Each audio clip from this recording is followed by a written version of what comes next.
April 27th, 2011. A monster was born in the skies over Alabama, and it was hungry.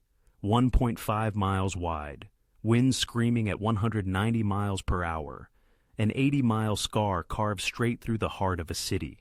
In less than 5 minutes, entire neighborhoods vanished. Homes that families had lived in for decades, reduced to splinters and dust. Warehouses, apartments, schools, gone, just gone. 64 people would never see another sunrise. Over 1,500 more would be torn, broken, bleeding. This wasn't just a tornado. This was nature's fury unleashed in its most terrifying form. A wedge of destruction so massive that survivors couldn't even see the edges, couldn't comprehend what was bearing down on them until it was too late. Tonight, we're going inside the track of devastation, known simply as Tuscaloosa. We're going to follow this monster from the moment it touched down in quiet farmland, through the suburbs where families were eating dinner, past the university where students were studying for finals, and into the western edges of Birmingham. We're going to hear from the people who lived through it, the ones who held their children in bathtubs and closets, who heard the roar that everyone describes, but nobody can truly explain until they've heard it themselves. And we're going to ask the questions that still haunt this city. Why was this tornado so deadly? Why here? And most importantly, could it happen again? Because what happened in Tuscaloosa wasn't just a weather event. It was a lesson written in blood and debris, a warning that nature had been trying to give us for years. The question is, were we listening? To understand what happened on April 27th, we need to go back, not just hours, but days before the tornado touched down. Because this monster didn't just appear out of nowhere. It was building. The atmosphere over the southeastern United States in late April 2011 was wrong. Meteorologists who had been watching the models were seeing something that made their blood run cold. Warm, moist air was streaming up from the Gulf of Mexico, pushing northward like a river of gasoline waiting for a match. And that match, it was coming from the west, a powerful jet stream diving down from Canada, bringing with it cold, dry air and incredible wind shear. Wind shear. That's the difference in wind speed and direction at different heights in the atmosphere. And when you get strong wind shear, when you get winds at the surface moving one direction and winds at 30,000 feet moving another, you create rotation. You create the conditions for tornadoes. But not just any tornadoes, violent tornadoes. The kind that meteorologists classify as EF4 or EF5. The kind that can level entire towns. The kind that kill. By April 26th, the Storm Prediction Center in Norman, Oklahoma, was issuing warnings that sent chills through the weather community. They were forecasting a high risk of severe weather across Alabama, Mississippi, and Tennessee. High risk. That designation is rare, reserved for only the most dangerous setups, the kind that happen maybe once or twice a year across the entire United States. And April 27, 2011 would prove them right in the most horrifying way possible. The morning of April 27th dawned warm and humid across Alabama. By 9 a.m., the first tornadoes were already touching down in Mississippi. By noon, the entire state of Alabama was under siege. This wasn't just one storm. This was an outbreak, a meteorological nightmare where supercell after supercell formed along a massive cold front, each one spinning up tornadoes like a factory of destruction. Before the day was over, 62 tornadoes would touch down in Alabama alone. Across the entire outbreak, from Mississippi to Virginia, 360 tornadoes would be confirmed. 360. It was the largest tornado outbreak in history, surpassing even the legendary Super Outbreak of 1974. And the Tuscaloosa tornado? It would become the deadliest single tornado of the entire event. But in the early afternoon of April 27th, as the first storms began to fire up across western Alabama, nobody in Tuscaloosa knew that their city was about to be hit. Nobody knew that, in just a few hours, their lives would be divided into two distinct periods, before the tornado and after. Around 3 p.m., meteorologists at the National Weather Service office in Birmingham were tracking a supercell thunderstorm that had formed in eastern Mississippi. It was moving northeast, heading straight for the Alabama border, and it was intensifying. On radar, the storm had all the hallmarks of a tornadic supercell, a hook echo, that distinctive curved appendage that indicates rotation, a debris ball showing that something was already on the ground, tearing up the earth. Warnings were issued, sirens began to wail across rural Greene County, Alabama. At 4:43 p.m. Central Daylight Time, the tornado touched down. It started small, relatively speaking, maybe a couple hundred yards wide, tearing through farmland and forest in an area where houses were sparse and people had time to take shelter. But this tornado had no intention of staying small. As it moved northeast, it began to grow, feeding on the unstable air, the wind shear, the perfect atmospheric conditions that were aligned like tumblers in a lock. Within minutes, it had widened to half a mile, then 3/4 of a mile, then a mile. And it was heading straight for Tuscaloosa, a city of 90,000 people, home to the University of Alabama, a place where families were going about their Wednesday afternoon, where students were in class, where people were at work, shopping, living their normal lives. They had no idea what was coming. John Nero had lived in his home in Tuscaloosa for 20 years. 20 years of memories, of birthdays and Christmases, of watching his kids grow up, of building a life in this quiet Alabama city. On April 27th, he was at home when the warning started coming through on TV. Tornado warning, take shelter immediately. He'd heard warnings before. This was Alabama, after all, Tornado Alley of the South. Usually they amounted to nothing, or the tornado would touch down miles away in some empty field. But something about this warning felt different. The meteorologists on TV weren't just concerned. They were scared. This is a large, extremely dangerous tornado, they were saying, voices tight with urgency. If you are in the path of this storm, you need to take shelter now. This is a life-threatening situation. John looked outside. The sky had turned a sickly green-gray, the color of a bruise. The wind was picking up, gusting hard enough to bend the trees in his yard, and then he heard it, that sound. Everyone who survives a violent tornado describes it the same way. A roar, like a freight train, like a jet engine, like the end of the world bearing down on you. John grabbed what he could and ran for his interior bathroom, the smallest room in his house, the place where the walls were strongest. And then the monster hit. Later, when the dust had settled and the rescue crews had pulled him from the rubble, John would tell reporters what he remembered. It was flattened, he said, his voice hollow with shock. My home of 20 years, just flattened. But I could hear people hollering, calling out for help. That's what I remember most, the voices in the dark. His home, the place where he'd raised his family, where every room held a memory, reduced to a pile of broken wood and twisted metal in less than 30 seconds. And John was one of the lucky ones. He survived.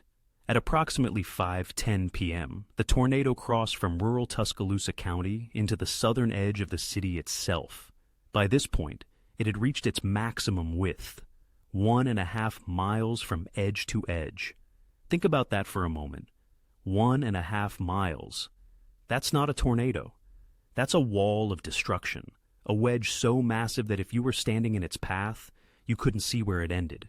The entire horizon would just be dark, a churning mass of debris and wind and death. The tornado's path took it through some of the most densely populated areas of Tuscaloosa. Rosedale, Forest Lake, Alberta City, neighborhoods where homes sat close together, where apartment complexes housed hundreds of families, where strip malls and gas stations and restaurants lined the roads. And the tornado didn't discriminate. It took everything. The first neighborhood to be hit was on the southern edge of the city, an area of modest single-family homes, the kind of place where people knew their neighbors, where kids played in the yards. The tornado arrived with no warning beyond the sirens that had been blaring for minutes. Families huddled in bathrooms and closets and hallways, doing exactly what they'd been taught to do, seeking the smallest, most interior room in their homes. And for some, it was enough. For others, it wasn't. The tornado's winds, estimated at 190 miles per hour, were strong enough to rip homes completely off their foundations. Not just damage them, not just tear off the roof, but erase them, scattering the pieces across hundreds of yards. Brick homes, the kind that people thought were safe, were reduced to piles of rubble. Wood frame houses simply disintegrated, exploded into splinters by the force of the wind. And the debris, oh God, the debris. When a tornado this powerful hits an urban area, it doesn't just destroy buildings, it turns them into weapons. 2x4s become spears, traveling at over 100 miles per hour, impaling trees, cars, other buildings. Pieces of metal roofing become guillotines, slicing through anything in their path. Cars are picked up and thrown like toys, tumbling through the air, crashing into homes, into other cars, into people. One vehicle, a coal yard car weighing several tons, was thrown 391 feet. 391 feet. That's longer than a football field. As the tornado continued its northeast track through Tuscaloosa, it approached the University of Alabama campus. It was late April, near the end of the spring semester. Students were in their apartments and dorms, studying for finals, hanging out with friends, living the normal life of college kids. The university had sent out emergency alerts, warning everyone to take shelter. But in the chaos, in the confusion, not everyone got the message in time. And not everyone understood just how serious the threat was. 6 University of Alabama students would die in the tornado. 6 young people with their whole lives ahead of them, with dreams and plans and families who loved them. Gone in an instant. One of the hardest hit areas was near the campus, where apartment complexes housed hundreds of students. These weren't sturdy, well-built structures. These were cheap student housing, built as economically as possible, with thin walls and minimal structural support. The tornado tore through them like they were made of paper. Entire buildings collapsed, pancaking down on top of the people sheltering inside. Survivors would later describe the sound of the building coming apart around them, the feeling of walls and ceilings pressing down, the desperate struggle to breathe as dust and insulation filled the air. And then, silence. The eerie, terrible silence that comes after a tornado passes, when the roar of the wind stops and you're left in the dark, not knowing if you're alive or dead, not knowing if anyone is coming to help. The tornado spent approximately 10 minutes crossing through Tuscaloosa. 10 minutes. In that time, it destroyed or severely damaged 5,362 homes. 5,362 homes.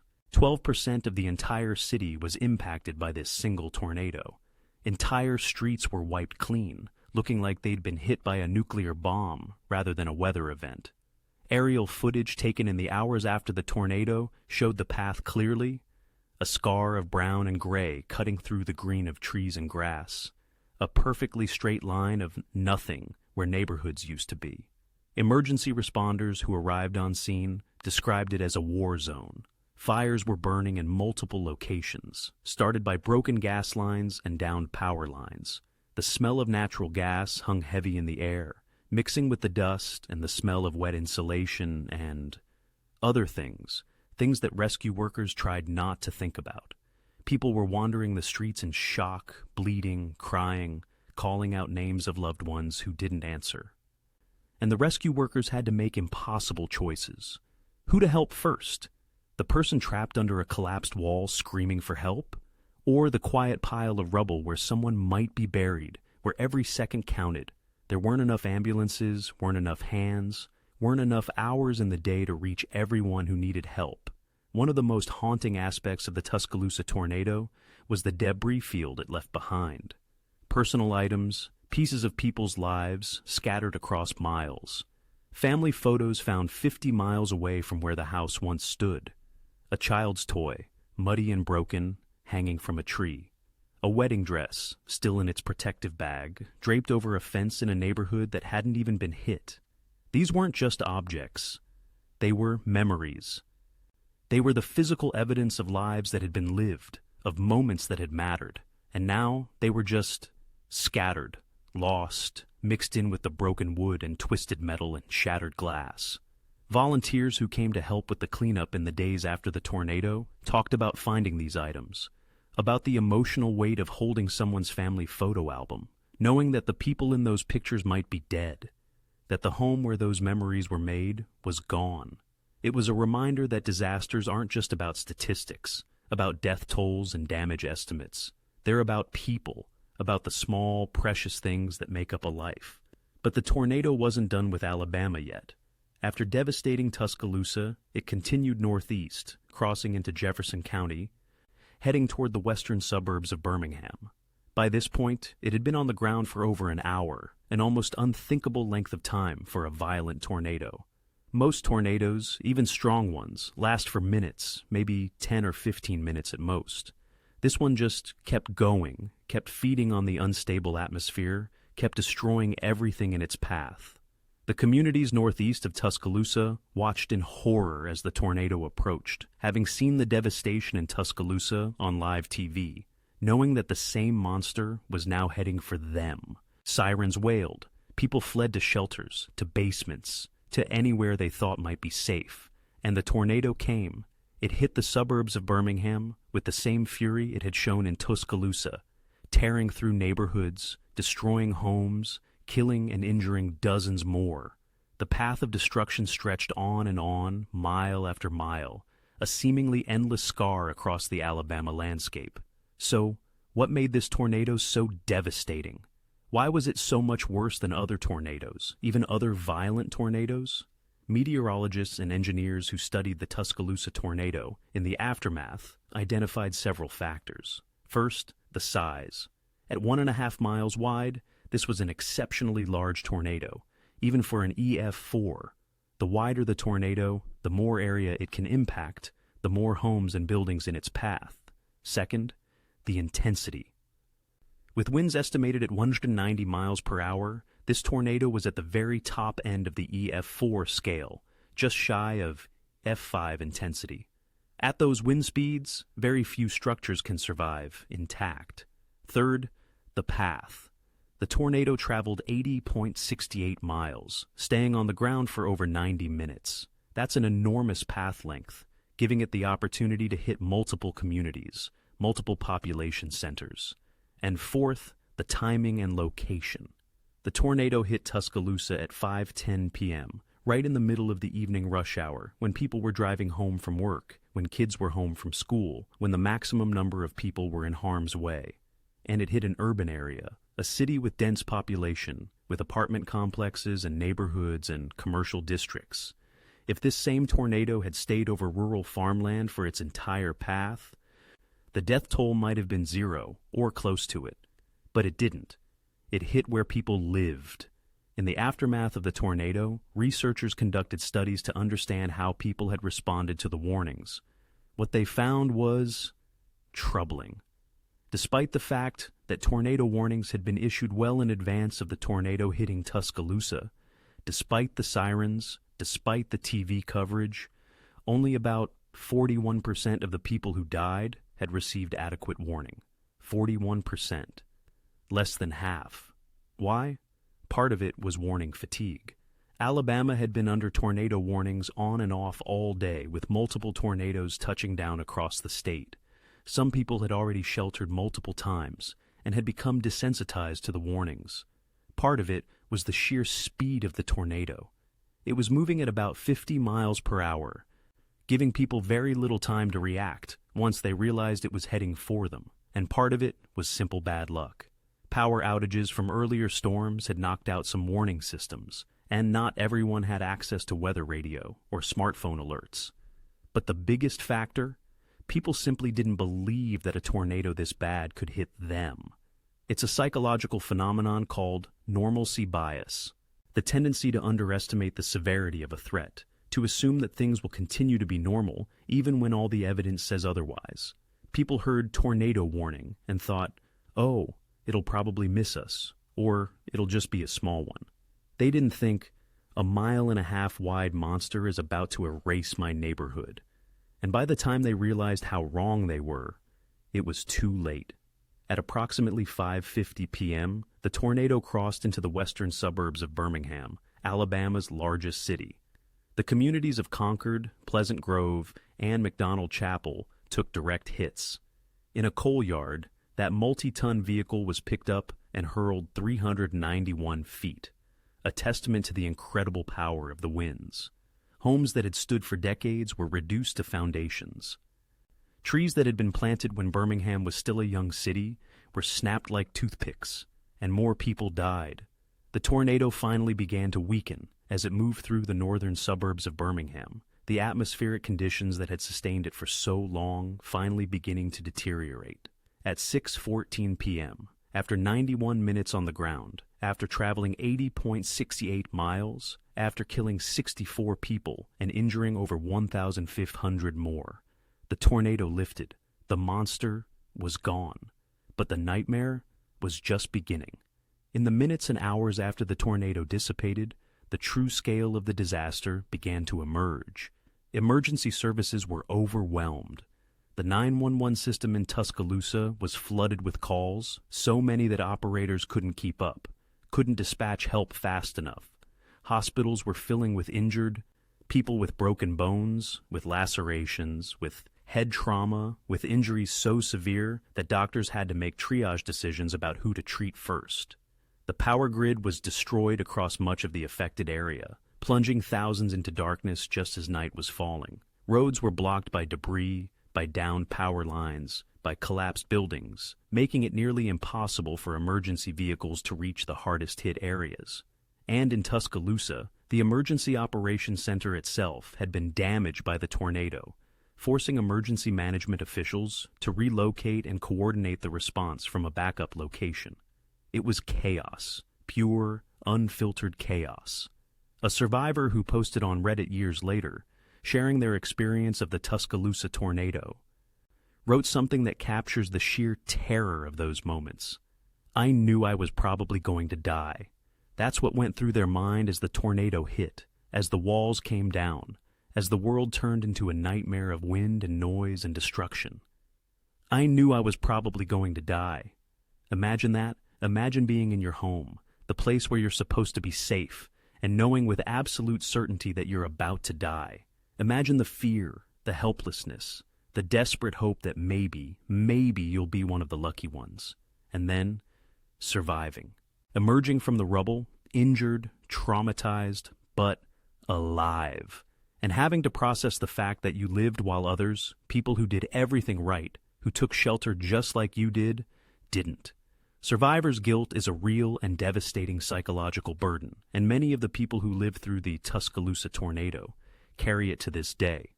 As rescue workers searched through the rubble in the days following the tornado, the death toll continued to climb. 64 confirmed dead along the tornado's path. 64 people who woke up on April 27th with plans, with things to do, with people who loved them. Gone. Among them were children, elderly residents, college students, parents, grandparents, a cross-section of the communities that had been hit. Some died instantly, killed by the impact of debris or the collapse of buildings. Others died later from their injuries, in hospitals where doctors fought desperately to save them. And some were never found whole, their bodies so damaged by the tornado that identification took days or weeks. The injured numbered over 1,500, and that's just the ones who sought medical treatment. Countless others had minor injuries that they treated themselves, or psychological trauma that wouldn't manifest until later. In the days and weeks after the tornado, damage assessment teams fanned out across the affected areas, trying to quantify the destruction. The numbers were staggering. In Tuscaloosa alone, 5,352 homes were destroyed or severely damaged. 12% of the city gone. The estimated damage from this single tornado was $2.4 billion in 2011 dollars. That's billion with a B. It made the Tuscaloosa tornado one of the costliest single tornadoes in U.S. history. But numbers don't tell the whole story. They don't capture the family who lost everything, who had to start over from nothing. They don't capture the small business owner whose shop, built over decades, was reduced to rubble in seconds. They don't capture the emotional and psychological toll, the PTSD, the anxiety, the the fear that comes with every dark cloud for years afterward. In the immediate aftermath, the response was complicated. On one hand, there were incredible acts of heroism and compassion. Neighbors pulled neighbors from collapsed buildings, risking their own lives to save others. Volunteers from across Alabama and beyond descended on Tuscaloosa, bringing supplies, offering labor, helping with the search and rescue efforts. Churches opened their doors as shelters. Restaurants that still had power cooked food for rescue workers and survivors. The community came together in a way that was beautiful and heartbreaking at the same time. But on the other hand, the scale of the disaster was simply too large for the local resources to handle. It took time for state and federal help to arrive, time for FEMA to set up operations, time for the National Guard to deploy. And in that time, people suffered. They waited in the dark, in the rain that came after the tornado, surrounded by the ruins of their lives, wondering if help was coming, wondering what they were going to do. This brings us to one of the most important and difficult questions about the Tuscaloosa tornado. Could more have been done to prevent these deaths? Were there failures in the warning system, in the emergency response, in the way communities were prepared for this kind of disaster? The answer is complicated. On one hand, meteorologists day-eyed issue warnings well in advance. The Storm Prediction Center had highlighted the risk days before. Local National Weather Service offices were tracking the storm and issuing tornado warnings. Sirens were sounded. TV meteorologists were practically begging people to take shelter. But, on the other hand, the warning system itself had limitations. Tornado sirens are designed to alert people who are outside, not inside buildings. If you're in your home with the windows closed and the TV off, you might not hear the siren, and not everyone had access to weather radio or smartphone alerts in 2011. This was before weather apps were ubiquitous, before everyone had a smartphone in their pocket. Plus, there's that normalcy bias we talked about earlier. People simply didn't believe it would be as bad as it was. So, could more have been done? Maybe. Better building codes, requiring safe rooms, or reinforced shelters in homes and apartments. More redundancy in the warning system, more ways to reach people, better education about tornado safety, about the importance of taking warnings seriously. But would any of that have saved all 64 lives? Probably not. Because at the end of the day, when a tornado this powerful hits an urban area, there's only so much you can do. The sun rose on April 28, 2011, over a city that had been transformed, not improved, not developed, transformed in the worst possible way. Where neighborhoods had stood, there was now emptiness, foundations, debris, the occasional wall still standing, defiant against the destruction, a haunting reminder of what used to be. The people of Tuscaloosa woke up that morning, those who had slept at all, and had to confront a terrible reality. Their city was broken, and putting it back together was going to take everything. In the days immediately following the tornado, the focus was on search and rescue, on finding survivors, on treating the injured. But as the days turned into weeks, the focus shifted to recovery. And that's when the true magnitude of the challenge became clear. 5,262 homes destroyed or severely damaged in Tuscaloosa alone. Where were those families going to live? Some had insurance, some didn't. Some had family they could stay with, some didn't. Some had savings to fall back on, some were living paycheck to paycheck and had just lost everything. FEMA set up temporary housing, trailers, and mobile homes, but there weren't enough, not nearly enough for the thousands of people who needed them. Shelters that had been opened in the immediate aftermath stayed open for weeks, then months, housing people who had nowhere else to go. And the psychological toll, God, the psychological toll. Imagine losing your home, all your possessions, maybe family members or friends, and then having to navigate the bureaucracy of disaster recovery, filing insurance claims, applying for FEMA assistance, dealing with contractors, with debris removal, with the 1,000 tiny decisions that go into rebuilding a life, all while dealing with trauma, with grief, with the constant fear that another storm might come. Here's something that doesn't get talked about enough when we discuss natural disasters. Recovery is not equal. The people who had resources before the tornado, who had good insurance, who had savings, who had family support. They recovered faster. They were able to rebuild their homes, replace their possessions, move forward with their lives.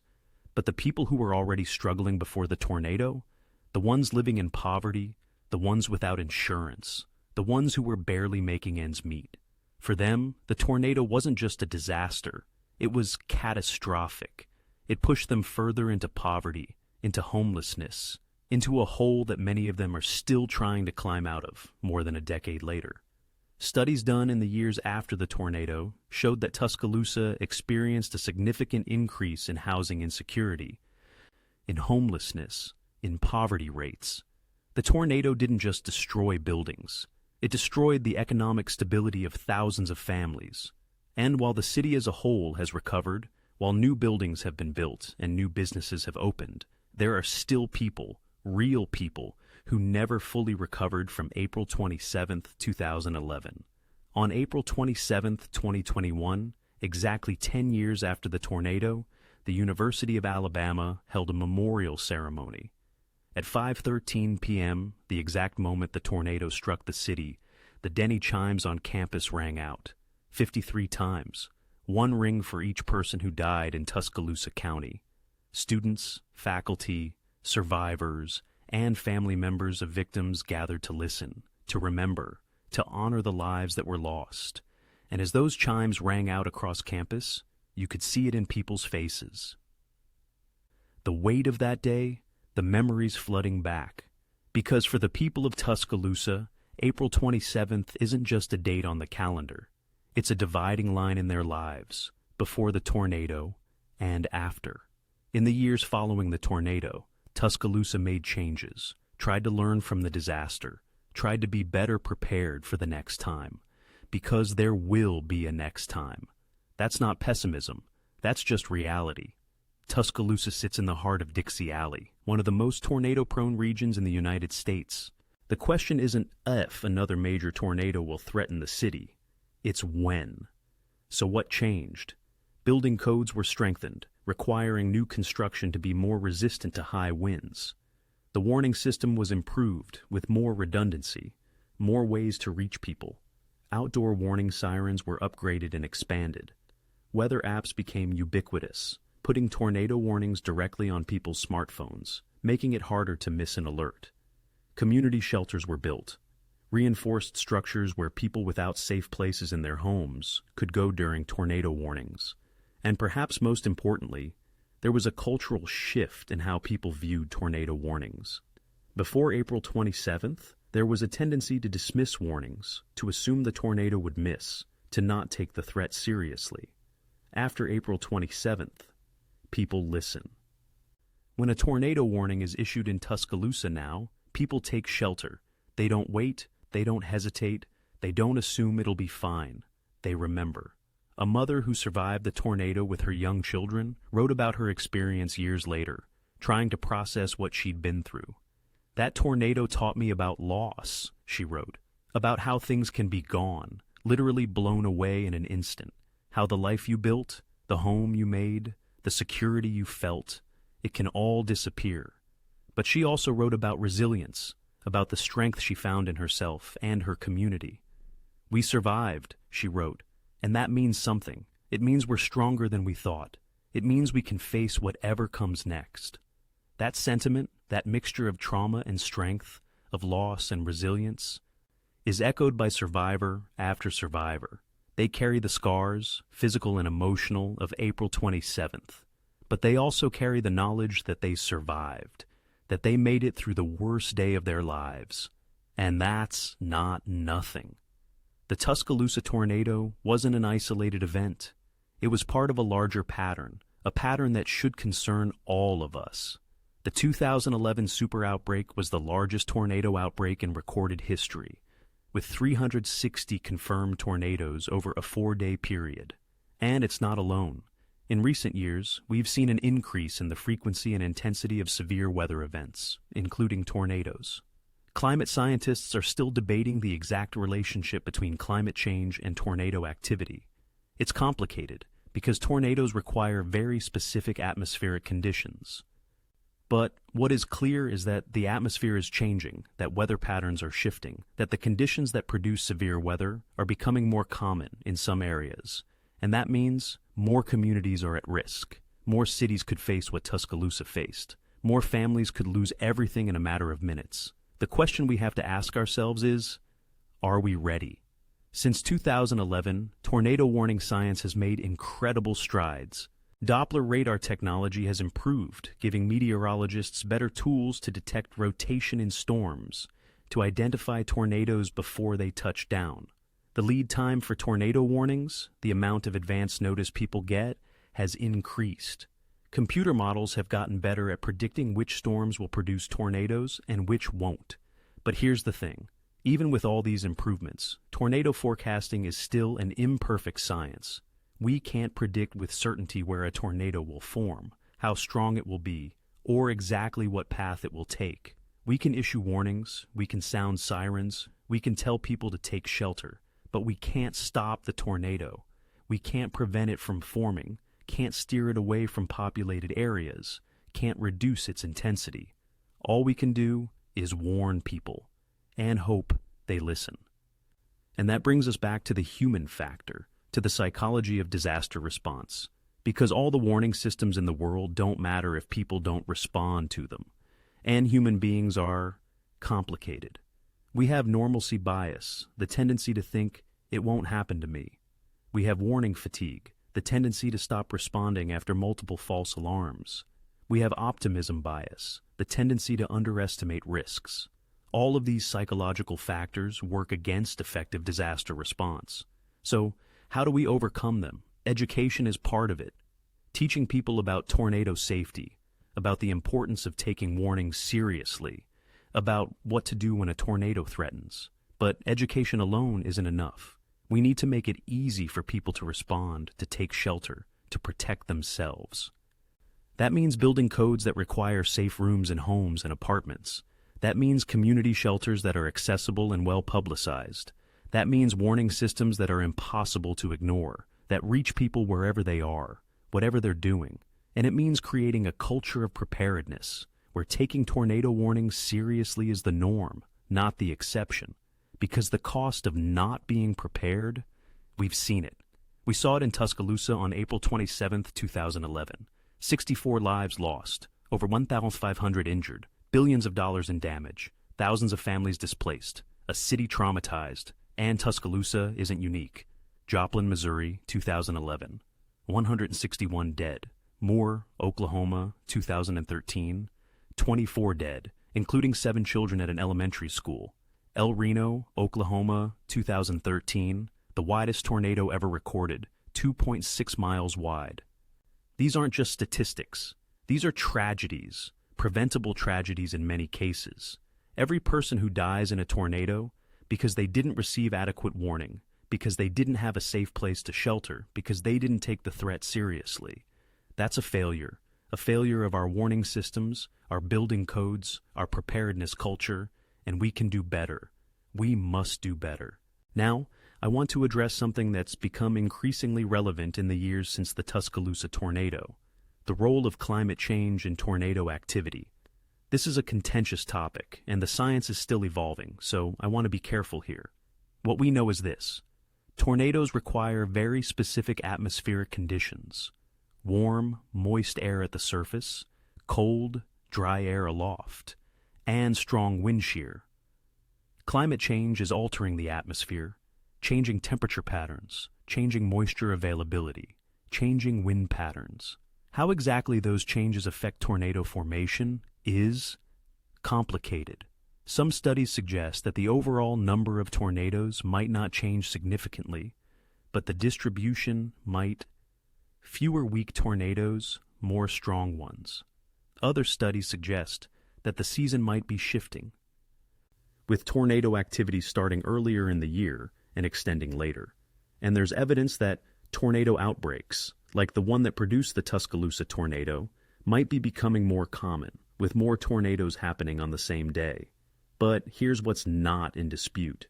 The atmosphere is changing, weather patterns are shifting, and communities need to be prepared for the possibility that severe weather, including tornadoes, might become more frequent or more intense in the coming decades. That's not alarmism. That's just prudent planning. And speaking of being prepared, if you want to stay informed about tornado science, about severe weather events, about the stories behind these incredible and terrifying natural phenomena, you need to subscribe to this channel, because we're not done telling these stories. We have more tornado documentaries coming, more deep dives into the science and the human drama of these events. The Joplin tornado, the Moore tornado, the El Reno monster, the 1974 Super Outbreak. These are stories that need to be told, lessons that need to be learned. And if you're watching this video, if you've made it this far, then you're the kind of person who wants to understand, who wants to learn, who wants to be prepared. So hit that subscribe button, turn on notifications, be part of this community, because knowledge is power, and when it comes to tornadoes, knowledge can save lives. Let's return to Tuscaloosa, to the years after the tornado. The physical rebuilding happened relatively quickly, all things considered. Within a year, most of the debris had been cleared. Within 2 years, new homes were being built on many of the empty lots.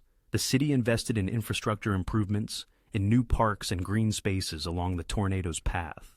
The University of Alabama rebuilt damaged buildings, improved its emergency alert system, created new protocols for severe weather. On the surface, Tuscaloosa recovered. But beneath the surface, the scars remain. Talk to anyone who lived through the tornado, and they'll tell you they're not the same person they were before April 27th. They startle at loud noises. They watch the sky obsessively during storm season. They have nightmares about the roar of the wind. PTSD from natural disasters is real and lasting, and many survivors struggle with it for years, even decades. And then there are the economic scars, the families who never fully recovered financially, who are still dealing with debt from the tornado, who lost businesses or jobs and never got back to where they were. Recovery isn't just about rebuilding buildings. It's about rebuilding lives, and that takes time, resources, and support that isn't always available. So, what are the lessons of the Tuscaloosa tornado? What can we take away from this tragedy that might help prevent future tragedies? First, warning systems matter. The communities that had the best warning systems, that had multiple ways to reach people, that had a culture of taking warnings seriously, those communities had lower death tolls. We need to continue investing in warning technology, in redundant systems, in making sure everyone can receive alerts. Second, building codes matter. The homes that were built to higher standards, that had reinforced safe rooms, that were anchored properly to their foundations, those homes had higher survival rates. We need stronger building codes, especially in tornado-prone areas, and we need to enforce them. Third, community preparedness matter.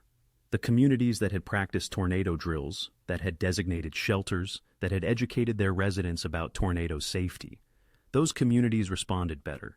We need to make preparedness a priority, not an afterthought. Fourth, equity matters. The people who suffered most from the tornado were often the people who were already vulnerable, the poor, the elderly, the disabled. We need to make sure our preparedness and recovery efforts reach everyone, not just those with resources. And fifth, resilience matters. The human capacity to survive, to rebuild, to find strength in the face of unimaginable loss. That's real. The people of Tuscaloosa showed incredible resilience in the aftermath of the tornado, and that resilience is something we can learn from and build on. But even with all these lessons, there are still questions that haunt the survivors and the researchers who study the Tuscaloosa tornado. Could more lives have been saved?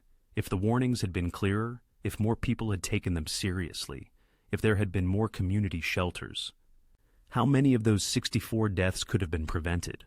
We'll never know for certain. But the question lingers. Why did some homes survive while others were completely destroyed, even when they were right next to each other? The randomness of tornado damage is one of the most frustrating aspects of these events. Two identical houses, one is untouched, the other is gone. What role did human decision-making play? How many people made the choice not to shelter or to shelter in an unsafe location?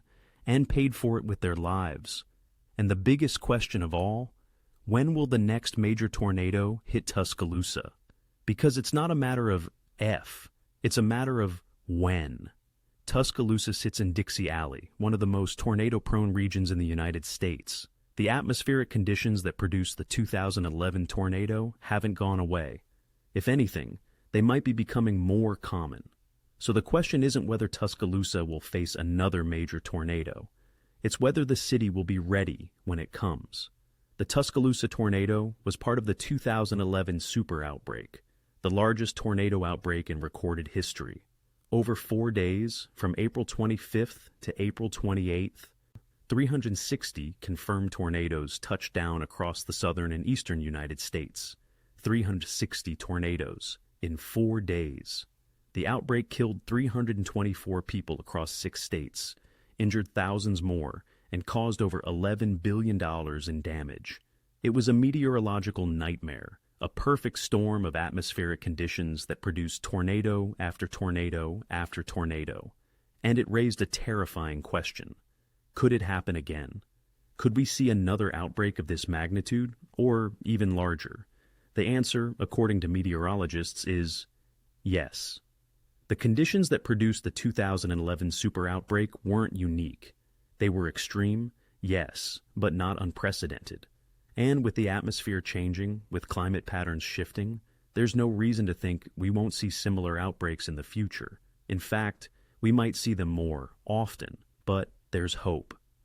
Tornado forecasting and warning technology has advanced dramatically in the years since 2011. Dual polarization radar, which can detect not just the motion of precipitation, but also the size and shape of particles in the air, has made it easier to identify tornado debris signatures, confirming that a tornado is on the ground. Phased array radar, which can scan the atmosphere much faster than traditional radar, is being tested and could provide even earlier warnings. Machine learning and artificial intelligence are being applied to tornado prediction, analyzing vast amounts of data to identify patterns that human forecasters might miss. And social media has become an unexpected tool for tornado warning, with storm spotters and citizens sharing real-time information about tornado sightings and damage. All of these advances are making tornado warnings more accurate and more timely, but they're not perfect, and they never will be. Because tornadoes are chaotic, unpredictable phenomena, governed by atmospheric processes that we still don't fully understand. We can get better at predicting them, at warning people, at giving them time to take shelter. But we can't eliminate the risk entirely.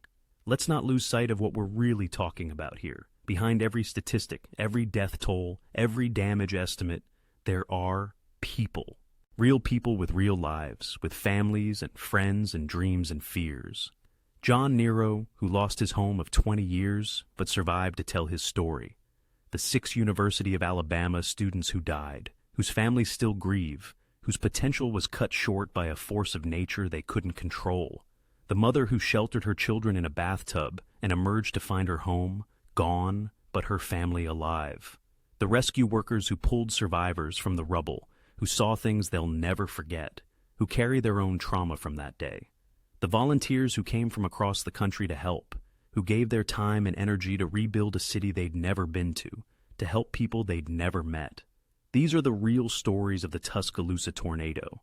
Not the wind speeds or the path length or the damage estimates, but the people. And that's what we need to remember when we talk about tornado preparedness, about warning systems, about building codes. We're not just protecting property, we're protecting lives, we're protecting families, communities, futures. And that's worth every dollar spent, every effort made, every lesson learned. So, what is the legacy of the Tuscaloosa tornado? What will history remember about April 27th, 2011? It will remember the destruction, certainly. The images of that 1.5-mile wide wedge tearing through the city, the aerial footage of neighborhoods reduced to rubble, the statistics that still shock more than a decade later. But it will also remember the resilience, the way the community came together in the aftermath, the way neighbors helped neighbors, the way the city rebuilt. It will remember the lessons learned, the improvements made to warning systems and building codes and preparedness culture, And it will remember the people, the ones who died, yes, but also the ones who survived, who carried on, who refused to let the tornado define them. Because that's the thing about disasters. They reveal who we are, both as individuals and as a society. They show us our vulnerabilities, our weaknesses, our failures. But they also show us our strength, our compassion, our resilience. And in the case of Tuscaloosa, what they showed was a community that refused to be broken, that faced unimaginable loss and found a way to move forward. That's the legacy. But we can't rest on that legacy. We can't look at Tuscaloosa's recovery and think, well, they made it through, so everything's fine, because the threat hasn't gone away. Tornadoes are still forming, still destroying, still killing. Every year, dozens of people die in tornadoes in the United States. Hundreds more are injured. Billions of dollars in damage is done. And while we've made progress in warning systems and preparedness, we still have a long way to go. There are still communities without adequate warning systems, without safe shelters, without a culture of preparedness. There are still people living in homes that can't withstand tornado-force winds, in mobile homes and poorly constructed apartments that become death traps when a tornado hits.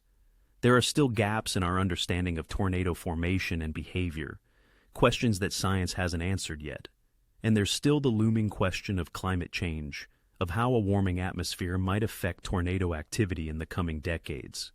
We can't afford to be complacent. We can't afford to think, it won't happen here, or we're prepared enough. Because the next Tuscaloosa could be any city in Tornado Alley, in Dixie Alley, in any of the regions where tornadoes form. And the question is, will that city be ready? So what can you do? If you live in a tornado-prone area, what steps can you take to protect yourself and your family?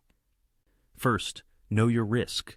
Understand where you live, what the tornado threat is in your area, what time of year is most dangerous. Second, have a plan. Know where you'll shelter if a tornado warning is issued. Identify the safest room in your home, interior, lowest floor, away from windows. If you don't have a safe place in your home, know where the nearest community shelter is. Third, have multiple ways to receive warnings. Don't rely on just one source. Have a weather radio. Have weather apps on your phone. Pay attention to outdoor warning sirens. Fourth, take warnings seriously. When a tornado warning is issued, don't wait to see if you can see the tornado. Don't go outside to look. Take shelter immediately. Fifth, practice. Do tornado drills with your family. Make sure everyone knows what to do, where to go, how to protect themselves. And sixth, advocate. Push for stronger building codes in your community. Support funding for warning systems and community shelters. Make preparedness a priority. Because your life and the lives of your loved ones might depend on it. On April 27, 2011, a monster was born in the skies over Alabama. It carved an 80-mile scar across the landscape, destroyed thousands of homes, killed 64 people, and changed a city forever. But it also revealed something about the human spirit, our capacity to survive, to rebuild, to find hope in the midst of devastation. The people of Tuscaloosa didn't just survive the tornado. They overcame it. They rebuilt their city, their lives, their futures. They honored the dead while celebrating the living. They learned from the tragedy and made changes to protect future generations. And they showed the world what resilience looks like. But the story doesn't end there, because the threat remains. The atmosphere that produced the Tuscaloosa tornado is still there, still capable of spawning monsters. And the question that haunts every tornado-prone community is the same question that haunts Tuscaloosa. When the next monster comes, will we be ready? Will we have learned the lessons of April 27, 2011? Will we have built the warning systems, the shelters, the culture of preparedness that can save lives? Or will history repeat itself? Will another community face what Tuscaloosa faced? Will more lives be lost to a threat we know is coming? The Tuscaloosa tornado taught us that nature is powerful, unpredictable, and utterly indifferent to human life. It taught us that disasters don't just destroy buildings, They destroy lives, communities, futures. But it also taught us that we're not helpless, that we can prepare, we can warn, we can build stronger, we can respond better, that we can face the worst that nature throws at us and survive, that we can lose everything and still find a way to rebuild. The question is, will we apply those lessons? Will we invest in the warning systems, the building codes, the community preparedness that can save lives? Will we take the threat seriously, or will we fall back into complacency, into the belief that it won't happen here because it can happen? It did happen in Tuscaloosa, and it will happen again, somewhere, sometime. The only question is, will we be ready? Will you be ready? On April 27th every year, at 5:13 p.m., the Denny chimes ring out across the University of Alabama campus, 53 times, one for each life lost in Tuscaloosa County. It's a reminder, a memorial, a promise, a reminder of what was lost, a memorial to those who died, and a promise that we will never forget, that we will learn from this tragedy, that we will do better. Because when nature unleashes its monster, when the sky turns dark and the roar begins, when the wedge of destruction bears down on a community, the real question isn't whether we'll survive. It's whether we were ready, whether we did everything we could to protect lives, to warn people, to give them a fighting chance. The Tuscaloosa tornado is a story of destruction, but it's also a story of survival, of resilience, of hope, and it's a warning that the next monster is coming. The only question is, will we listen?